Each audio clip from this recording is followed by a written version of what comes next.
नमस्कार मित्रों, एक बार फिर आपके अपने यूट्यूब चैनल जीके क्यूज में एक बार फिर आपका बहुत बहुत स्वागत है।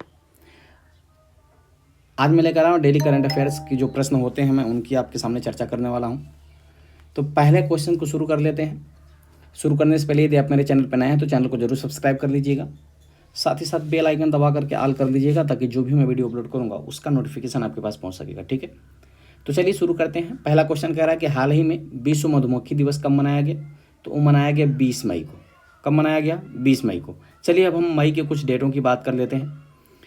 जैसे 1 मई को मनाया जाता है अंतर्राष्ट्रीय श्रमिक दिवस। 2 मई को मनाया जाता है विश्व टोना दिवस या विश्व अस्थमा दिवस मनाया जाता है। 3 मई को मनाया जाता है विश्व प्रेस स्वतंत्रता दिवस। 4 मई को मनाया जाता है कोयला खनिज दिवस या अंतर्राष्ट्रीय अग्निशामक दिवस मनाया जाता है। 5 मई को विश्व पुर्तगाली भाषा दिवस या विश्व हाथ स्वच्छता दिवस। 6 मई को इंटरनेशनल नोडाइट डे और 7 मई को विश्व एथलेटिक दिवस। 8 मई को विश्व रेड क्रॉस दिवस। 10 मई को अंतर्राष्ट्रीय अंगानिया दिवस। 11 मई को राष्ट्रीय प्रौद्योगिकी दिवस। 12 मई को अंतर्राष्ट्रीय पादप स्वास्थ्य दिवस और अंतर्राष्ट्रीय नर्स दिवस दोनों मनाया जाता है। 13 मई को विश्व प्रवासी पक्षी दिवस। 14 मई को अंतर्राष्ट्रीय परिवार दिवस। 16 मई को international day of living together in peace day मनाया जाता है। 17 मई को विश्व दूरसंचार और सूचना समाज दिवस। 18 मई को इंटरनेशनल म्यूजियम डे या विश्व एड्स दिवस के नाम से भी मनाया जाता है। ठीक है। 19 मई राष्ट्रीय लुप्त प्राय प्रजाति दिवस। उम्मीद करते हैं आप इसको अच्छी तरह समझ पाए होंगे। और 20 मई को मनाया जाता है मधुमक्खी दिवस। चलिए आगे प्रश्न की बात कर लेते हैं। अगला प्रश्न कह रहा है आपसे, हाल ही में सर्वाधिक मोबाइल इंटरनेट स्पीड वाला देश कौन सा बन गया है? तो वो बन गया है कतर। सबसे ज़्यादा अगर मोबाइल स्पीड किसी जगह मिल रही है, सबसे ज़्यादा इंटरनेट स्पीड तो वो मिल रही है कहाँ? कतर में। चलिए आगे क्वेश्चन की बात कर लेते हैं। अगला क्वेश्चन है कि हाल ही में किस राज्य के मुख्यमंत्री ने गड्ढों की रिपेयरिंग के लिए पैच रिपोर्टिंग ऐप लॉन्च किया है? तो वो लॉन्च किया है उत्तराखंड के मुख्यमंत्री ने। किसने लॉन्च किया है? उत्तराखंड के। चलिए उत्तराखंड से कुछ फैक्ट की बात कर लेते हैं। उत्तराखंड के मुख्यमंत्री ने राष्ट्रीय होम्योपैथिक सम्मेलन में होम्योकान 2023 का उद्घाटन किया है। हाल ही में उत्तराखंड के मुख्यमंत्री ने skill upgradation and global employment scheme को भी मंजूरी दी है। उत्तराखंड के तुंगनाथ मंदिर को राष्ट्रीय महत्व का मंदिर घोषित किया गया है। और उत्तराखंड की पुलिस ने विशेष अभियान ऑपरेशन मर्यादा को शुरू किया है। इसको याद रखिएगा। चलिए अगले क्वेश्चन की बात करते हैं।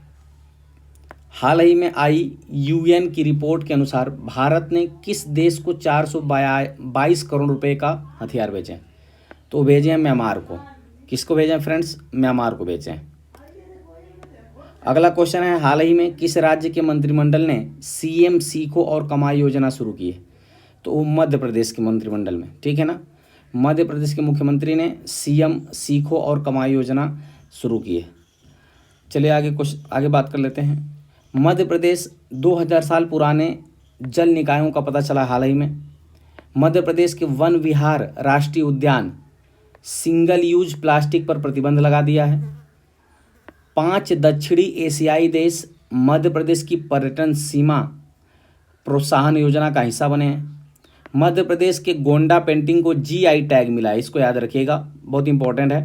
मध्य प्रदेश के गोंडा पेंटिंग को जीआई टैग मिला है। अगला क्वेश्चन, हाल ही में किस देश के 5000 साल पुराना ग्रेट ग्रैंडफादर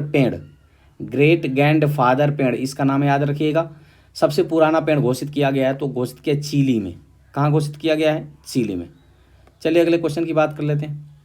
हाल ही में किस राज्य सरकार ने महिलाओं के लिए कार्यस्थल को सुरक्षित बनाने हेतु साहस पहल की शुरुआत की है? तो शुरुआत किया तेलंगाना ने। किसने शुरुआत किया है? तेलंगाना ने। चलिए तेलंगाना के कुछ फैक्ट की बात कर लेते हैं। तेलंगाना के मुख्यमंत्री ने गीता कार्मी कूला बीमा योजना को हाल ही में शुरू किया है।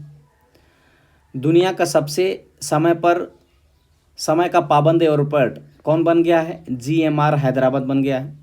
तेलंगाना ने हाल ही में राज्य रोबोटिक्स फ्रेमवर्क लॉन्च किया है। तेलंगाना के मुख्यमंत्री ने हरे कृष्णा हेरिटेज टावर की हाल ही में आधारशिला रखी है। NHAI ने Nagarjuna Sagar Shri slam tiger reserve के प्रवेश मार्गों पर फास्ट टैग आधारित भुगतान प्रणाली को लागू कर दिया है। चलिए अगले क्वेश्चन की बात करें। अगला क्वेश्चन कह रहा है कि हाल ही में किसने द गोल्डन ईयर्स नामक पुस्तक लिखी है। ऑप्शन की बात करें तो ऑप्शन हो जाएगा रस्किन बॉन्ड। किसने लिखी है? रस्किन बॉन्ड ने। बहुत ही इंपॉर्टेंट प्रश्न है, इसको आप याद रखिएगा। अगला क्वेश्चन देख लेते हैं। गौरी खान ने अपनी नई किताब माई लाइफ इन डिजाइन को हाल ही में लॉन्च किया है। डॉक्टर मनोज कुमार के द्वारा लिखी गई पुस्तक जिसका नाम है supreme court on commercial arbitration का हाल ही में विमोचन हुआ है, इसको भी याद रखिएगा। कस्तूरी रे ने अपनी नई पुस्तक, बहुत ही इंपॉर्टेंट पुस्तक है, Draupadi Murmu from tribal hinterlands to Raisina Hills नामक पुस्तक को लिखा है। ठीक है। के शैलजा ने अपनी नई किताब my life is a comrade को हाल ही में लॉन्च किया है। उम्मीद करते हैं फ्रेंड्स इतना आप अच्छी तरह समझ पाए होंगे। अगला क्वेश्चन है, हाल ही में स्पेस एक्स में दूसरी पीढ़ी के कितने स्टारलिंक उपग्रहों को ऑर्बिट में लॉन्च किया है? वो लॉन्च किया है 22। कितने उपग्रहों को लॉन्च किया है? 22 उपग्रहों को। आगे बात कर लेते हैं। हाल ही में किस देश ने भारत की डिजिटल भुगतान प्रणाली को अपनाने यानी UPI को अपनाने की इच्छा जताई है? तो वो जताया है जापान ने। किसने जताया है? जापान में। चलिए आगे बात करते हैं जापान के बारे में। जापान के स्वास्थ्य मंत्रालय ने देश की पहली गर्भपात गोली को मंजूरी दी है। ठीक है ना। जापान कमर्शियल लूनर जो लैंडर था वह चांद पर असफल लैंडिंग के बाद गुम हो गया था। भारत और जापान के बीच जो संयुक्त प्रशिक्षण अभ्यास चल रहा है उसका नाम है क्या? धर्म गार्जियन। भारत और जापान के पीछे छोड़कर वैश्विक स्तर पर तीसरा सबसे बड़ा ऑटो बाजार बन गया है। ठीक है।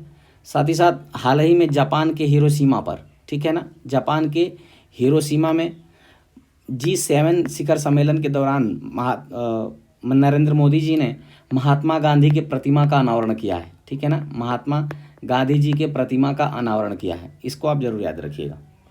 अगला क्वेश्चन, हाल ही में प्रधानमंत्री मोदी ने कहाँ महात्मा गांधी की प्रतिमा का अनावरण किया है? तो वो किया हिरोशिमा, जापान के हिरोशिमा में G7 शिखर सम्मेलन के दौरान। अगला क्वेश्चन है, चलिए फ्रेंड्स इतने क्वेश्चन था आज के लिए, फिर मिलते हैं अगले वीडियो में। तब तक के लिए बहुत बहुत धन्यवाद। Thanks for watching.